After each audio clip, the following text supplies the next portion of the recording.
Are you frustrated that your husband doesn't listen to you? Do you just wish you could just like pull his ears open and say, hello, hello? Today, we have an amazing show for you about getting your husband to listen. It's going to be awesome. And here's the thing. You guys right now get in front of your typing and start typing in questions because today is Q&A, questions for Leah, and we're going to answer them live right here, right now. Stay tuned. Welcome to the Ladies Talk Show. This is your host, Leah Richeimer. We have an amazing show. And the most important thing, get by your keyboard and type in questions. Today is Q&A. This is your opportunity to get your answers live. Okay, we're going to start with the most important one for the day. And that is the title of the show, which is, why doesn't my husband listen to me? So, Sarit, can you read actually the question that came in and then I will answer it? Okay. Yes. The first question that came in, why won't my husband ever listen to me? When I tell him something about my day, he doesn't act like he's listening. And sure enough, he won't remember anything I've told him. He also doesn't listen to me or follow through on what I asked him to do. Ouch, right? Can anybody relate to this? Can anybody not relate to this? And if you can't relate, type us in and tell us what you did that worked. Anyway, okay, so we're going to start with the very first thing, which is a lot of women come to me and say, my husband doesn't listen to me. And my very first question is, probably, Sarit, what it is. My question is, can I ask you a question? Excuse me, ma'am. Do you listen to your husband? Okay. So it's kind of like, okay, it's like, what is it when you're pointing your finger at somebody else, all these fingers are pointing back at you. So we have to really think about, first of all, and I don't know this woman, she said there's two problems. One is that he doesn't listen to her and remember what she said. Okay. That's one kind of listening. The other is listening. Did he do what I'm saying? So she's saying both. They're two actually different problems.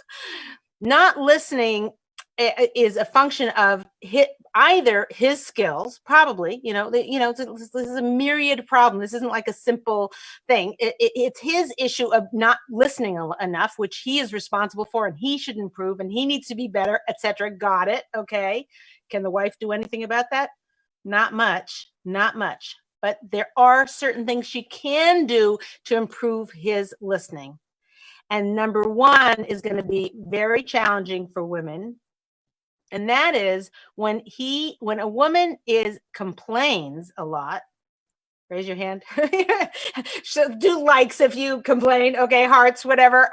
When a woman complains a lot, so a guy feels like there's nothing he can do to make her happy anyway. So why should he bother? Got it. Okay. Does that mean a woman shouldn't complain? No, it'd be nice if you complained a little bit less, but a woman needs to vent. It's a human right, right? It's inborn trait in a woman. There are various realms of it. You're either a big complainer or you're not, you don't complain so much, or you try not to complain. Wherever you are on the complaining spectrum, you want to raise yourself up to being less of a complainer. Okay. That's for sure. That will help with your husband listening to you. But a more realistic thing is to complain a little bit less. Just turn your complaints into a little bit like, sweetie, I know I just need to rant a little bit. You don't have to feel badly about this or whatever. You can't counterbalance. I can talk. You counterbalance your ability to your amount of complaining that you do. You counterbalance that with the compliments that you do. So there's nothing a husband wants to hear more, or in any relationship really, but particularly a husband, his biggest desire is to make his wife happy. That's how he was born. That's how he was put into the world. And that's what he wants to do. He wants to make her happy. So the more she complains, the less he listens, the more, he gives up. He loses all his motivation. So you want to be able to balance that with, this happened. And, as soon as your husband walks through the door, all the rotten things that happened during the day come to your mind, because it's almost like, do you know what I've dealt with, what I've done? I get it. That's a human thing. And that's fine. As long as your husband knows, I need to vent. This is nothing you need to do something about. You don't need to feel badly about it. A husband will take it very personally. If the dishwasher broke, he'll be like, I'm not a good enough husband. I didn't buy her the latest model, whatever it is. A husband takes these kinds of things personally. personal. Women don't realize that. Even if they do realize, it's very hard to not complain about all the things. But rather than calling it complaining, call it venting. Call it, I just need to unload a little bit. All I need you to do is say these is it 3 words? Four magic words, which is, oh, you poor thing. Not that you want your husband's sympathy, but you want him to get it. You want him to understand you. You need his emotional support and his like getting that, wow, you're great. Because even all of those horrible things happen and you still showed up, you're still dressed.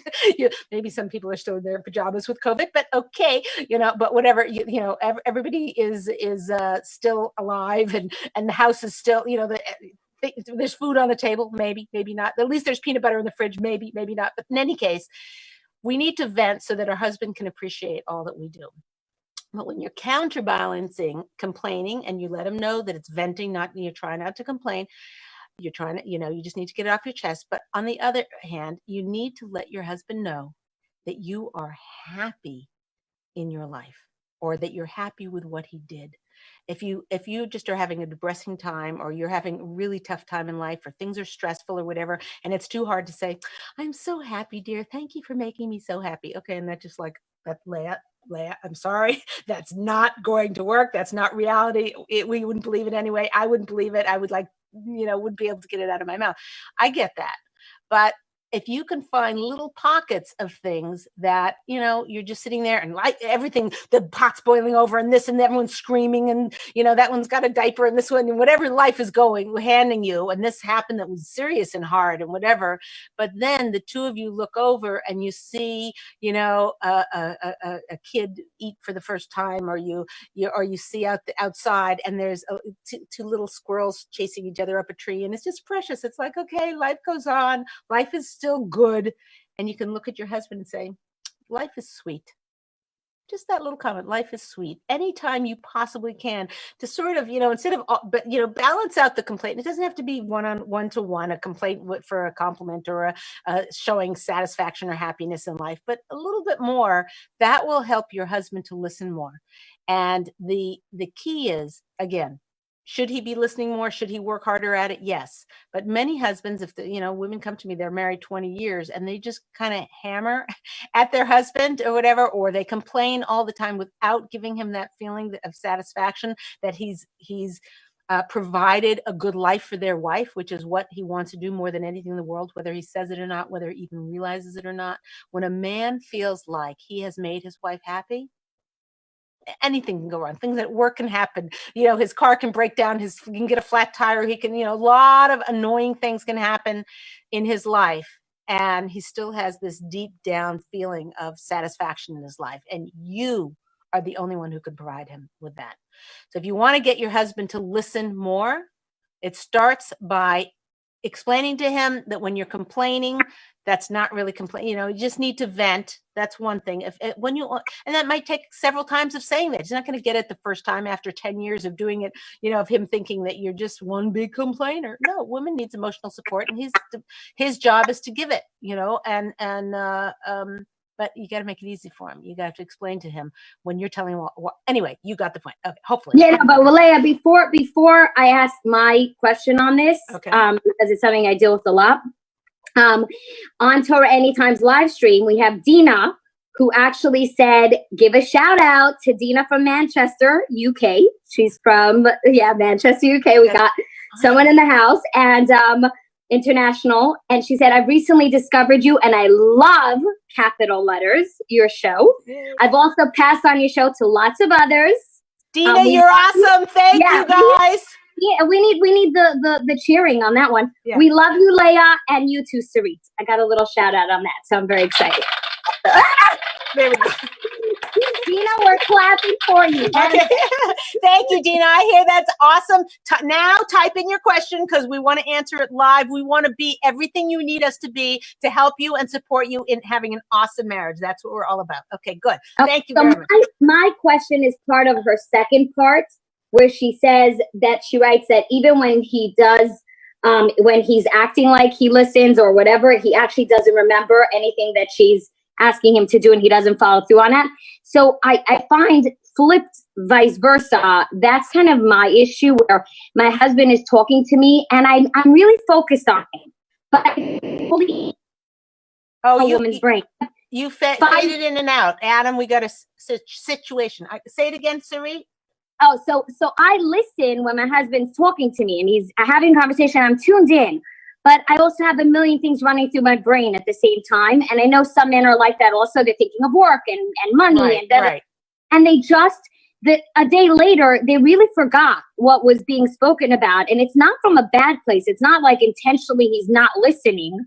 But because I know for myself. So you're saying you have the listening issue that the husband also correct. has. But I do find that men have the same, because if I'm doing it, I've seen many men. It's not they're trying to be mean. They're trying to listen to their wives, but they just, the next day they're busy with something. They just don't remember. I hear that. And I think that so there's actually three issues. You just brought up a third issue. The first issue was the husband's not listening because everything sounds like a complaint. So that one, he's not listening. Then the second issue is this issue that she's talking about, which is the fact that he's doesn't remember what she said. And then the third issue is the other one I was going to get to in a second, which is he doesn't follow through he doesn't listen to me, like he doesn't do what I want him to do.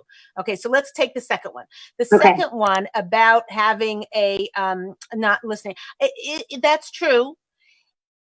If on occasion you don't remember what your husband said, or he doesn't remember what you said, or wait, what was it again we were talking about? And what did you want me to, whatever, that's okay. That's kind of like, we're all human. But if that is like this underlying theme, either because one or the other of you has a terrible memory, you got to institute a massive frontal assault on this problem. Because if a person is not listened to, you find this with like third kids or fifth, they never have that time. That's why if you're a parent and you have more than one kid, and there's one kid who's very talkative and one who's kind of quiet and never gets the word in edgewise, you need to, look at the kids and you say, listen, Sarah needs her space. Come on, quiet. I know what you're saying is more important. Don't say that. But, like you're thinking, like she's just going to sit there and say, oh, I saw a birdie yesterday, whatever. And everyone else is talking about something important. I get it. But if she doesn't have that space to be heard and to be listened to, the kid grows up with feeling like invisible. It's a very, very tragic thing. And this is what happens in a marriage where, if somebody has a bad memory, particularly, and that's very common actually, but if they don't feel listened to or heard, they feel like there's no there, like they're trying to exist and they feel invisible. So the drastic measure, the full frontal attack, would be to get his and hers notebooks, or whoever have the problem. If it's a husband with a problem, or the wife with a problem, and when you are talking to them, their job is to write down what you're saying. Sound ridiculous? Sounds like, what are we in school?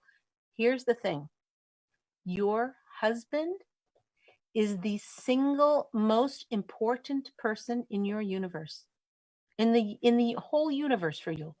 He's the most important person, more than your children, more than your parents, more than, whatever you think is more important. So getting your job finished, your boss, your house, getting everything in order, having everything look nice in the house or in order, whatever, somebody's health, a kid's health. Look, ask your rabbi. Don't take my word for it. Your husband is the single most important person in your life, for this world, for the future world. In Olam Haba, when after 120, when your souls are up floating around, that person is it. There's no, there are many Torah sources that say we spend eternity with our spouse.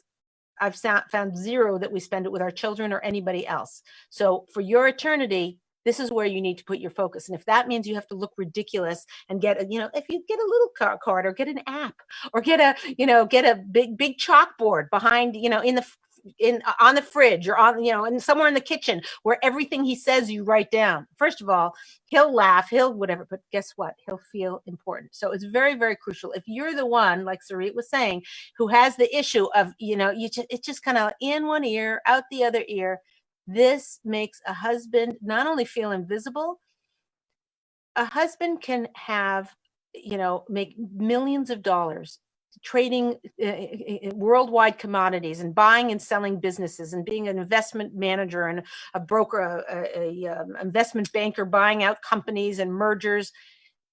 It means nothing if he can't have an effect on his wife. This is mind-boggling. This is a game changer. If you'll take this seriously, if you want your husband to have that contentment. A lot of people ask me, how do I get my husband to make more money? This is how. You listen to him and you take in every word that comes out of his mouth like drops of gold, and your husband will have a sense of, what's the opposite of invisible? He'll feel like he's effectual in his life. It's the most powerful thing. Is it the other way around, that a woman needs a man to listen to him? Yes. Not quite as crucial, because a woman, if she's smart, she will have girlfriends that can say, oh, you poor thing. Well, women need to hear that this happened, that happened, whatever. If woman has 9/10 of speech. We know from our sources that we've got 9/10 of speech all went to the women. If you use them all on your poor husband, you're going to kill the poor guy. Okay. So you have to pace yourself and whatever, and you have to get good friends. And if you're going through a hard time, whether it's getting a counselor, a therapist, or a rebbitzin, or a clergy person, or some, a good friend who's wise, an older person, something like that, who can help you through things, that will go a long way to make your husband listen to you more, because you are getting a lot of that frustration out already. So that by the time you get to your husband, you're not bashing him and making him feel like everything is his fault, which is how a guy mostly feels. Anyway, your husband never follows through on you. Do you follow through on him? When he asks you, can you please pay this bill? Can you please do that? Whatever he does. Oh, I don't get to it. I get to it. And it becomes your lowest priority. It's the number one way to have your stuff be your husband's lowest priority.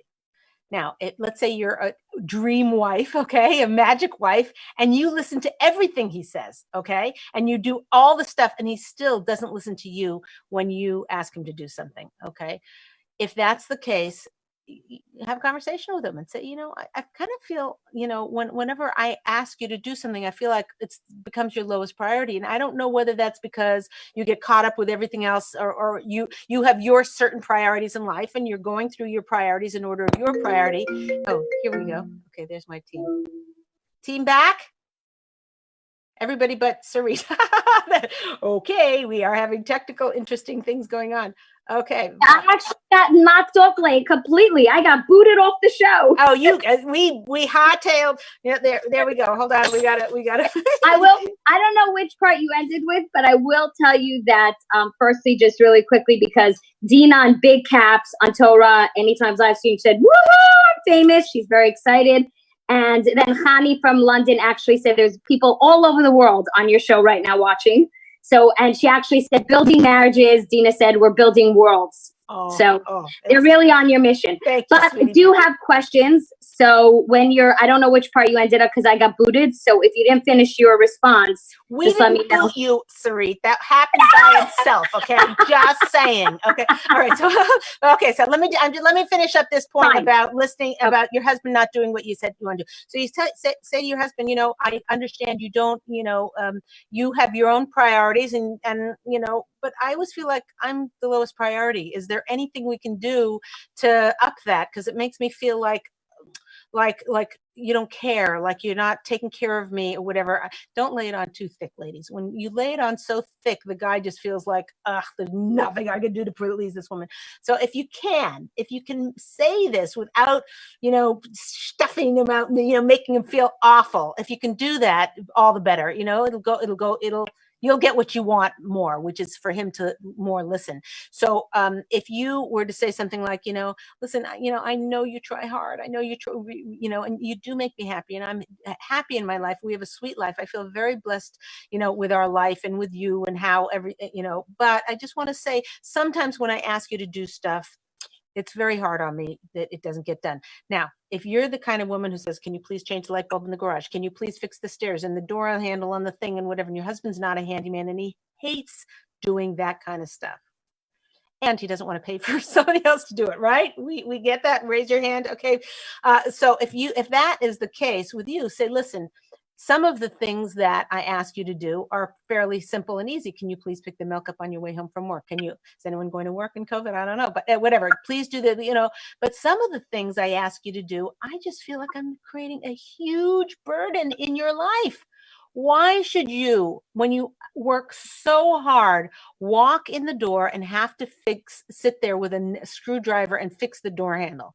I don't think it's right. And listen, I know that, my birthday's coming up. I'm going to spend my birthday money on the handyman. Maybe you don't have to do that. No, forget that. Can we rewind the tape? I can't. Yeah, birthday money, handyman, Leah. Hello. No, but I'm just saying, I'll reduce something else in the budget to be able to help you to not have to do that, because I don't think you should be doing that. And it's surprising how when a wife sort of gifts that to her husband, that ends up really bringing more money into the house. It's kind of the light of Hashem comes pouring into the home because she's just taking care of him. Okay, go with your question. Okay, by the way, Leah, I am here, even though you don't see me. I have no idea why now. My face got booted. But yeah. Okay, whatever. It's not meant to be. I'm not. What can I say? Say T. You're not. At least I was gonna say. At least you hear me. At least you hear my voice. I'm like, I'm here. I'm here. Okay, and I see a pretty purple tea. Okay, so go. What's the question? Dina, by the way, actually said on Torah Anytime's live stream that you once spoke about finding a way to remind your husband without being a nudge. And she said there's an app called Google Keep that it's a list that you can share so you don't need the reminders, and it allows your husband to know. You can share what you need him to do without it being like a constant nagging. Yeah. Fantastic. Great. Right? Fantastic. Yeah. Okay, good. Okay, what's the question? So here's the next question that came in. It actually came in from two fronts, on Instagram and on Facebook, interestingly enough. So basically, the question on Instagram is, what if you had a divorce or your husband died and you're remarried? Does your soul stay with the most recent husband? Because you mentioned that we have sources that your soul is eternal with your husband. And on Facebook, another person asked, if your husband passes away, which husband is with you forever? My ex-mother-in-law was married 40 years to the love of her life, but just remarried for companionship. And they do love each other, but it's a different love. Which one does she end up with? Wow, you guys asked awesome questions. I literally said that heavy.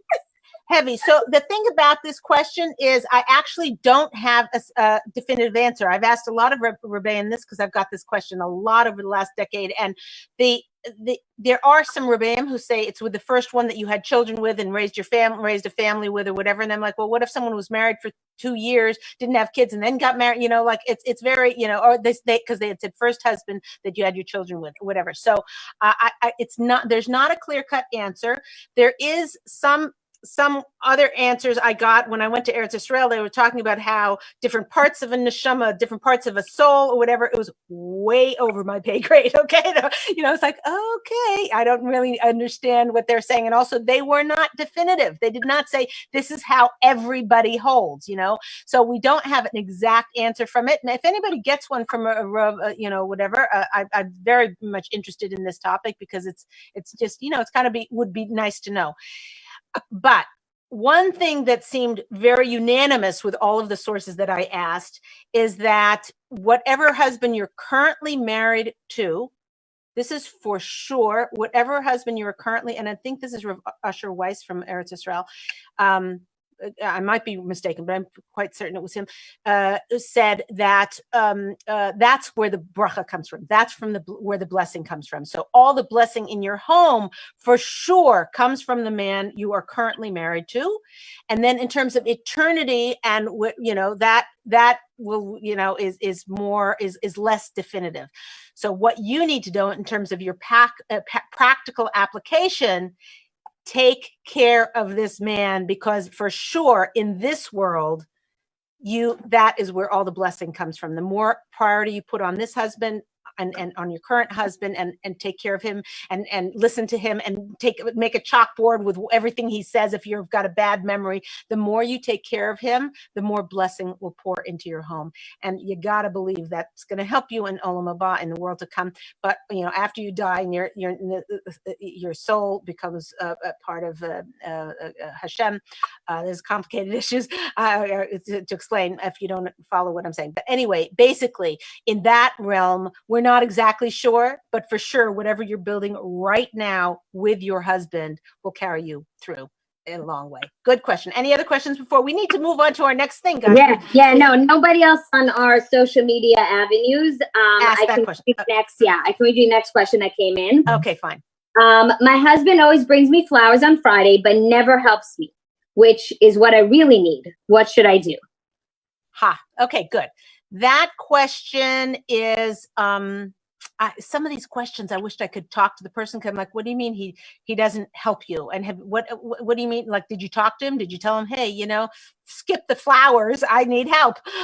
So I don't know if she did that. And it also depends on what the guy does. If the guy has a leisurely, 9 to 5 job, and then he comes home and he just hangs around watching, playing video games or gardening or something like that, and you're working with 7 little kids, that's not appropriate. So he needs to, on the other hand, if he is working, 60-hour weeks, he has his own company or he's learning full time and whatever, and his only downtime is the hour and a half before Shabbos, on Friday afternoons, or 2 hours or 3 hours, and that's his only downtime for the whole week. It's a little bit tough to ask him at that point to help. Unless you're working full time also, and you also have a 70-hour work week, and so it really depends. You sort of have to weigh these things out. And if he is working all of that,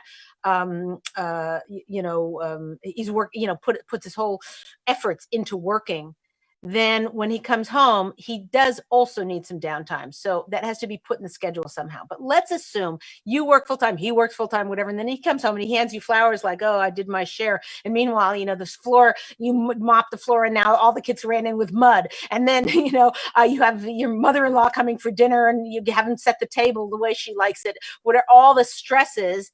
And he hands you flowers and then goes, and relaxes. That's, again, this all needs to be solved with communication. Your expectations can't be through the roof. His also can't be through the roof. You have to take all these factors into consideration. And then you have a conversation. You say, listen, we both work full time. Shabbos is very hard to make it happen. When I get to candlelighting, it's like, and I really could use some help in the afternoon. I know you're buying me flowers, and, I think you work too hard. And what I was thinking is, I think rather than flowers, I would rather put that money towards hiring someone on Shabbos afternoon, a teenager to come to the house. Yes, I know that's going to cost more than flowers. Okay, probably. But I'd like to have someone, at least for 2 hours or 3 hours in the afternoons, just to help get the kids bathed so that I can go into Shabbos feeling like a queen, something like that. Again, a lot can be solved from communication. Okay, next question. Okay, so wait, just to go back a second on that other one, I had actually 2 people, which is very interesting, coming from Torah Anytime live stream. Oh yeah, Big X. Everyone puts in their own names, which is great. I love the names that come in. So she basically said that what you were talking about, the husband. She said, I guess the husband that you had the kids with is the one that you would be with. And it's interesting because on Facebook, someone's asked that, said, what if you have children with both? Which one is the one? And what if he's not nice to your second husband is not nice to your children from your first marriage? She went further in her question. How do you deal with that? So just giving you that's another question on that end, taking it. Fine. So I'm going to answer actually the one on the spiritual, on who you end up with in Olam Haba, above my pay grade. Okay. I don't know the answer, but so I'm sorry. I've said what I could possibly say about that, and again, I have really tried to beg people to ask that. Okay, but the other question about what if your second husband isn't nice to the first kid? She's still on the line, so you can ask her, what does she mean by not as nice? She gives favoritism to his own children, or he actually is not nice, like he doesn't buy them shoes that they need or whatever. So while you're yes, Facebook person, keep typing in so we can get that clarified. Yeah, get that clarified. And while you're waiting for that response, on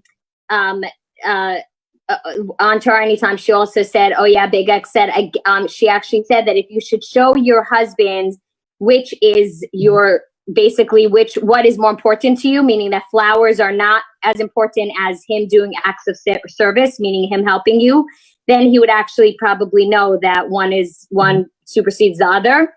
And Dina asked, she says, are you supposed to pick your battles, meaning what is more important to her? Shouldn't she just be able to decide what's the battle I want to fight him on? Like, he is bringing the flowers, so which is sometimes you want to pick your battles. What's more important to her is something that she probably should decide. Right. But obviously flowers are, from the question, she's saying flowers aren't so important to her. And she just like, oh, thank you. And actually, when you get flowers, guess what you have to do? You have to stop whatever you're doing before they die, cut the bottoms off, unless you you're really in a rush and they just go right in, and you're putting them in the vase, whatever. You have to find a vase. You have to pour water into it without splashing it all over the kitchen. You have to find one that's tall enough. You have to find the other one after you put it in the one that you thought was tall enough that wasn't. You have to find the other one that really is tall enough, So he's giving her more work to do. So she could just say, listen, when you bring me flowers, can you find the vase? Can it be your job to get them on the table? Now she has to know herself. If she's going to have 5 roses on this side and a couple of, baby's breath on that, and that's going to drive her crazy all Shabbos, she's the one really to do it, because it's hard to teach that kind of thing well enough so you have to know yourself. But I'm just saying, for the answer of knowing she already chose, I'd rather have the help. Okay, good. Okay, cool. So woman on our Facebooker who asked the question about the husband not being nice to the children. Right. She said he treats them poorly. He's obnoxious to them. He doesn't parent them because they aren't his kids. He said, I already have my own kids. I don't need to get involved with someone else's kids. Well, he should have said that before he got married. Like, hello, that became his responsibility. And I'm quite certain, I don't know, but I mean, you should ask a rabbi. I think he's halachically obligated to take care of them well, not like, they're orphans. So you have to treat somebody. Oh, well, I don't know if she got divorced or whether her first husband died. Yeah. It could be from the way it sounds. The other husband is still around. So he feels like, let him deal with his kids. Right. I'll deal with mine. Okay, fine. Yeah. So this is a very complicated issue, something I can't really answer standing on one foot, but there are some guidelines that will help. The first thing is to appeal to his, to have conversations with him about how well, if you think he does, it has to be an honest compliments. The more real a compliment you can, if you just give a blanket compliment that doesn't sound real, it's almost worse. You know what I mean? So you have to, before you give some, actually, I take that back. My mother-in-law always said, people never question a compliment. So you could probably compliment and not have them dig too deeply into, oh, what did she mean by that? But what I'm trying to say is that if you can say something to your new husband, like, I really watch how you raise your children, and I think it's beautiful. I think it's, you've got just the right amount of softness, just the right amount of discipline. The way you teach them is, inspired, like they'll remember some of these lessons for the rest of their life. Whatever you can dig from watching him, and tell him and shower him with praise for that, and say, I know how you feel about my first set of kids and how hard that is for you, whatever. If they just got a fraction of that in their life, I think they'll live different lives. What I'm trying to say is there's a way to reach your second husband in a way that can soften his heart. For sure, be something you need to pray about to help, God to help you with this issue, because having your one set of children feel less than the other children, unless they're grown or age. I don't know age differences or whatever, but if they're, comparable ages, I assume the older ones, and, they might be 3, 5, 7 years apart. I don't know. But if he's not nice to adult children of your first marriage, it's very different than if he's not nice to a 7-year-old or an 11-year-old or a teenager who's going, 14-year-old girl who's going through difficult in her life. She's from a divorced family, what it feels lack of love from her father, and not seeing him enough, and then the grandparents, and there's a lot of emotional issues after divorce that a kid has to deal with, and very, very challenging. And she needs to have all the help and support she can get. And if you can express that to your second husband in a way that he can really get it, his not treating them well, and use the word obnoxious, which means that obnoxious isn't if somebody doesn't care, that's one thing. Obnoxious means he cares, and he's, is trying to, win something. Maybe he's angry at the first husband, or he, angry at you because you're the love of his life, and yet you have this other encumbrances. Who knows what the emotional baggage is that he's bringing to it. But that kind of behavior to them, it might mean that he needs to, you need to go speak with somebody, either a one-off deal, speaking with a rabbi that he respects, or a wise older person that both of you respect, or getting therapy for it and saying, this cannot continue the way it is. It's not fair to these children. Look, if they're grown and they're 21-year-old and a 23-year-old and he's not treating them well, it's annoying and it's not good, but they're grown, they're adults. If they're children, he really has to get help. You need some kind of marital intervention to protect these children. It's not fair to them.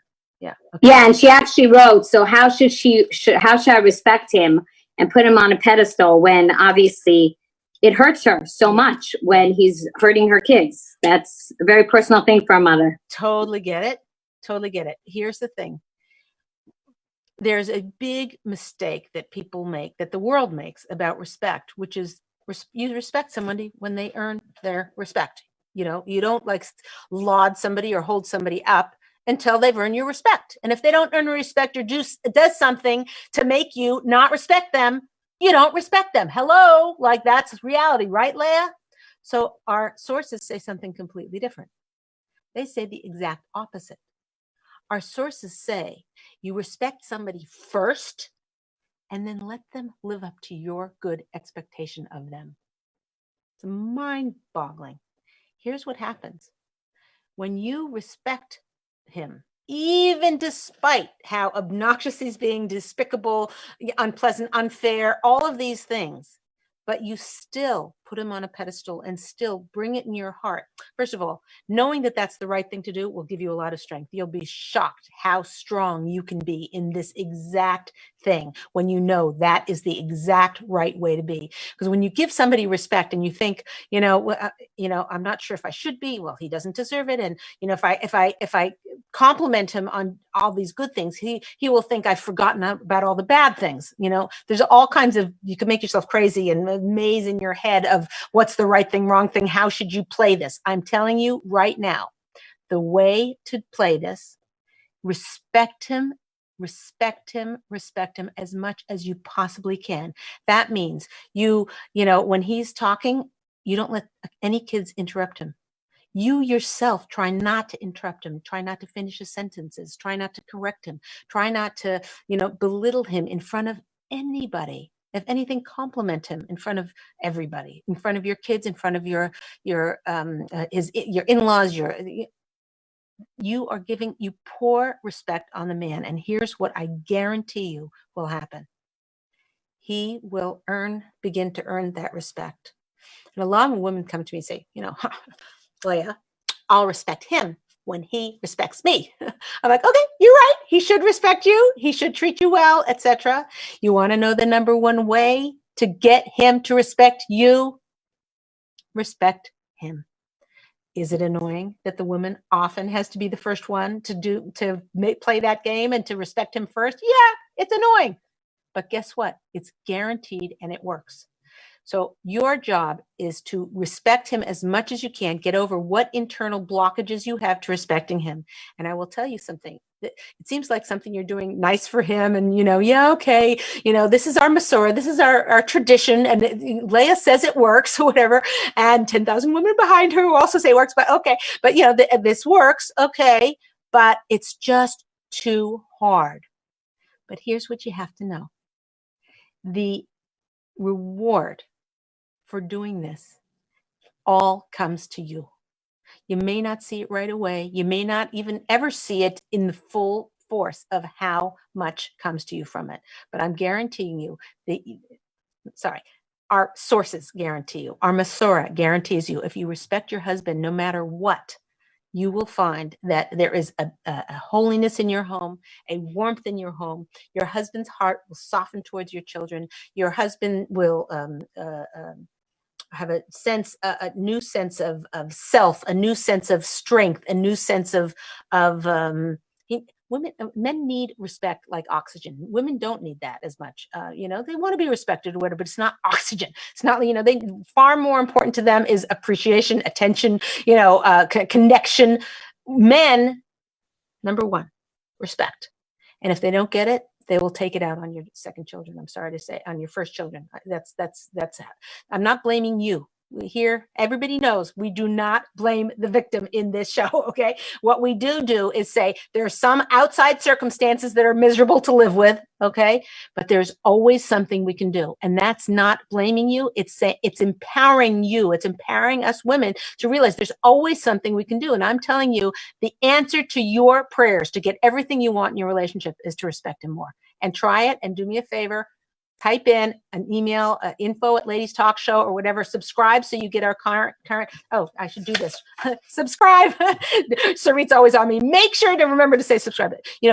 So that you get mailings. But I want to hear from you. The woman who wrote this question in, I want you in 1 month to say, for the last month, Leah, I did exactly what you said. I respected him. It was hard. It was annoying. And one time a kid was sitting in a seat and I made the kid get out of his seat and say, that's your father's seat, or father or stepfather's seat. Get it. That you aren't allowed to sit there without permission, whatever you give him. I gave him so much respect, Leah. And I'm going to hear from you. Our marriage is better than it's ever been. Now, if it doesn't, I don't want to hear that also, like, oh, nothing's changed. I keep pouring it out, and then we can go deeper. But there's a 0.001% chance of that. 99.9 whatever percentage, you will send me an email saying, new husband. Thank you. New husband. Why? Because our Masorah works. It's got a 3,000-year-old track record. Let's go to the next question. Sarit, we got time for one last question. Yeah, we're going to have one for one, but it happens to be that on Torah Time, Oya said, I think that this conversation about going back to the children should have been discussed during dating, because he obviously knows how many kids she comes with, her marriage, and vice versa. So it's something that I guess they should have covered. Especially divorce, you should cover it before you go to. It's true, and for listeners who aren't married or whatever, then that's true. You make that conversation, but in most cases, that's kind of like there's so many issues.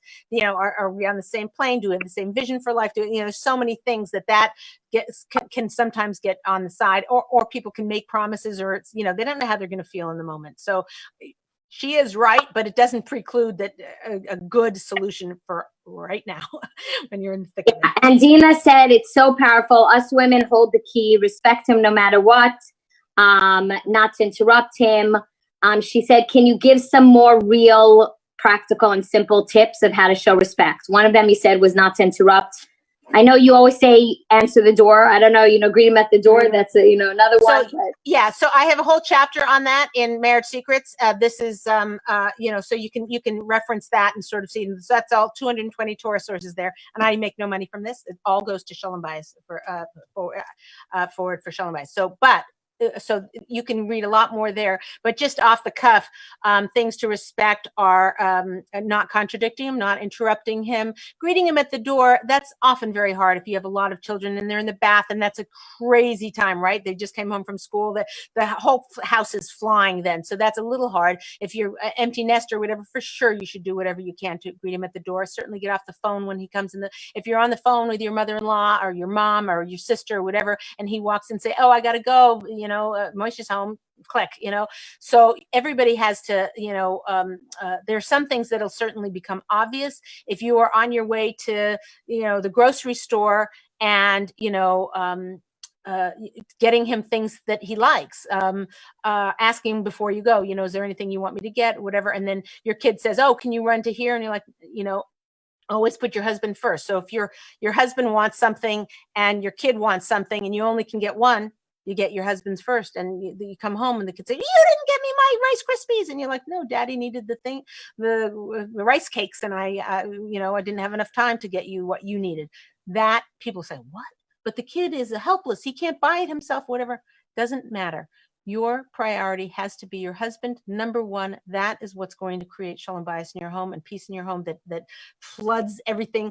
The Rav Wasserman says that don't remember the percentage, 9/10 of chinuch, of raising children, is on Shalom Bayis, and having closeness. And that starts with the wife giving the husband the respect he needs. And, it's full circle. Then she'll get her needs met, and, he'll understand more. She needs to communicate softly to him what her needs are. And we have a lot of other shows. Go click at some of our old shows about getting your needs met. That's crucial. This is not, let's only make the husband happy. It's like how to make the wife happy by what is the wife's actions that she can do that will make her happier, that will make him happier, that will give them a better Olam Haba. Okay, last time for one. We're ready for the last question. Dear Leah, my husband and I don't share the same politics. We raised a family, but are very misaligned on huge issues, which causes a lot of tension. It's especially magnified because it's an election year and we have a newly empty nest. And tied to that question, because that's the question about politics, is how can you avoid politics at your Shabbos table? It's inevitable that it'll come up during this day and age, but how can you avoid it? Because it's obviously bringing tension into the house. Wow. That's a big question. Okay. So first of all, I'm not clear, and I wish, was this from the Instagram, or this is from a... No, from email? From before. Okay. Because I'd love the person to answer. Why are they talking politics at the table or at all? I mean, I don't understand why it can't be like, we have to agree to disagree. And, anytime politics come up, and let's say the husband or the wife, one of them is very political and is into all the, machinations. I'm very unpolitical politics. I stay as far away from it as possible. So I might not be the right person to ask this question to, but my question is, in a marriage situation, if they're, they have opposing views on very crucial issues, because there's a lot of subtleties of things that it's political, but it's also philosophical of what's the right thing to do in a given situation. Very, very touchy. It's really needs to be off limits, completely off limits in the marriage. And if one of them is very political and likes to talk about it, with everybody, and that's like their main topic of conversation wherever they go, that's going to make it much more challenging. But again, the wife needs to come down and say, listen, we need to agree to disagree. If she feels so strongly that how can I be married to a man who wants to vote for this person, or thinks this policy is the right thing when it's so destructive to, the world, or whatever it is, if she is not respecting him because his views are what she would term, less than or bad, or, speak to his terrible value system, if he could possibly believe that, which is not usually the case. Okay. But if that's how she feels deep down, that is an issue that she needs to work on. There is I'm just going to give a overall, again, you'd have to ask a rabbi for something deeper, but I'm just going to give you an overall gist of how, a woman, we know from Jewish history that when a woman gives birth to a child, that makes a child either Jewish or not Jewish. If it's a Jewish mother, it'll be a Jewish baby, no matter what the father is. And so the mother determines the religion of the child. That's the 3,000-year-old track record of, that's how we do it. Same token, and I'm just saying that this isn't a man's thing, but by the same token, we follow the man's minhag, meaning his customs. So if the father is Yiddish, from German descent or whatever, then they eat meat after milk after meat 3 hours, even if the woman grew up with 6 hours, she goes to 3 hours. If her husband's Sephardic, she can eat rice on Passover. It doesn't, she's Ashkenazic, and so she shouldn't be following that. Her whole life she didn't. The day she gets married, boom, she follows the man's minhag. That's his statement of who he is and what his ancestry is. The woman has her things, which is she determines the child. This is something that is determined by the husband. So my guess is, in politics, I don't know. Again, you have to ask a big Rav, but you guys make a judgment call for yourself. But wouldn't that kind of think that if he has certain belief systems that he believes, the woman is meant to follow his household, what his house is, what his beliefs are, and so I'm giving you kind of a not a black and white answer. It's a gray answer for you to think about on your own, or to ask, deeper shilas of deeper questions of it if you want to follow up on it. But the bottom line is that my gut instinct, my guess on it, again, I'm not a rabbi, and I'm not a clergy person that could answer definitively, but my gut feeling would be she should a little bit follow his. Now, if again he has things that are certain values that bother her, that he even believes that, she just needs to get over them. She needs to say, either he's mistaken, or he feels like he's really strong about it. But if you picked it apart, if let's say she was on the debate team and she won the world champion debater, and she could figure out how to discuss it with him in a way, there probably, if she got down to the little nitty gritty of it, he might even agree with her. Okay. But on the surface topics, which is usually what people are talking about when they're having these big heated discussions about it, right? They're not talking about core issues. They're talking about the, superficial, politics. From that standpoint, she should just shrug her shoulders and say, that's it. But the best thing to do is to say, we have to agree to disagree. Whenever this topic comes up, duct tape, and say, it's why should I just be duct tape? Do you mind not talking about politics so much, especially at the Shabbos table? Because I think that's detrimental to the family. Whether there's contention in the family or not, those kind of conversations always are heated, and they're not, if you're talking about a Torah topic, that is a way for everybody to grow, whereas politics is a way for everybody to be divisive and to, well, that's not true, and whatever, for maybe perhaps not valuable. I can't diss all of politics. There could be, if there was a debate and an honest discussion where everybody had all the facts or whatever, a lot can come out of it. But at the Shabbos table, it's not really time or place. And if the husband continues to do with it, all she can do is just ask him and say, especially if there's disagreement. Okay. Any other questions? Yeah, no. So that, I think we're at the, do you want to go to another one? Because it's no, we don't have time. We're out of time. Yeah. That was kind of the last one. Yeah. And by the way, the person did a couple of people on the Instagram did say that a lot of times it's guests who are bringing it up, and even when they try to curb the conversation, it's such a topic right now that everyone's talking about, that it's like almost impossible to get out of it. And then of course it brings tension all around because no one's agreeing with anybody. Right. Yeah, no, it's very hard. So they should just keep continuing. One of the things is that, when you have a topic and you can't get off it, just keep repeating the same thing. Like, do you mind if we don't talk about this? I really want to have a relaxing day. And then they start talking about something else, and it comes right back. You say, oh, guys, do you mind not talking about it? Just keep saying the same thing again and again and again. And eventually, hopefully, they'll get it. It's not an easy thing. And again, don't necessarily take my word for it, because I'm apolitical. I don't like to talk about all these things. I feel that, if I had a PhD in the topic, I'd have something to say about politics. If I don't, there's so many subtleties and things that I feel like people, delve into things, whatever. And you have one person who knows very little talking to somebody who knows a ton, and, they're having, they're on equal ground. And I don't think it's fair. And because I'm not an expert in it, I just kind of, okay, whatever. But it is important to make your voice heard if you have an educated voice. But if it's causing conflict in both at the Shabbos table and certainly in a marriage, agree to disagree. Okay. Thank you very much, everybody, for being here for the Ladies Talk Show. And we'll see you next time. Don't forget to subscribe. See, I remembered, Sarit. Don't forget to subscribe. I'll see you next time.